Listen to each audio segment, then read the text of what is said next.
Des coups de feu ont retenti dimanche dans plusieurs quartiers de Cotonou lorsqu'un groupe de soldats a lancé ce que le gouvernement a qualifié plus tard de tentative délibérée de renverser le président Patrice Talon.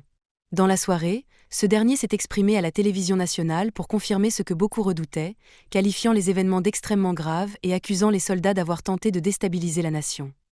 En effet, un petit groupe de soldats, sous prétexte de fausses allégations, a déclenché une mutinerie dans le but d'attaquer les institutions de la République et de déstabiliser notre nation. Patrice Talon a déclaré qu'un coup d'État aurait compromis des années de progrès et placé le pays sur une voie dangereuse.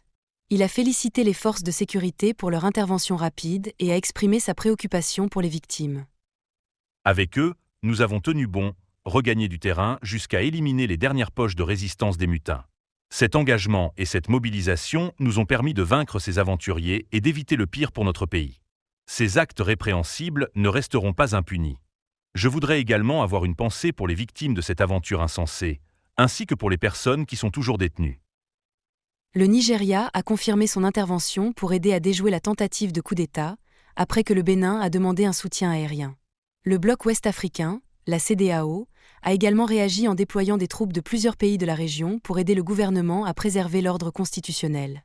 Un porte-parole du gouvernement béninois a déclaré que 14 personnes avaient été arrêtées en lien avec la tentative de coup d'État.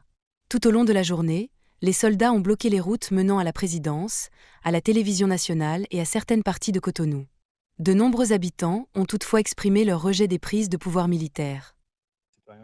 Nous appelons le gouvernement actuel à résoudre les problèmes à l'amiable et à affronter les auteurs du coup d'État afin d'éviter la guerre. Nous aspirons à la paix au Bénin, au respect de l'ordre constitutionnel et à l'achèvement du processus électoral. Le gouvernement actuel doit être autorisé à terminer son travail.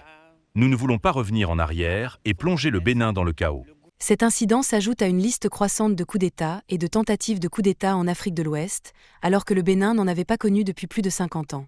Le pays se prépare pour les élections législatives et locales en janvier et l'élection présidentielle en avril. Cette mutinerie manquée ajoute une nouvelle tension à un contexte politique déjà sensible.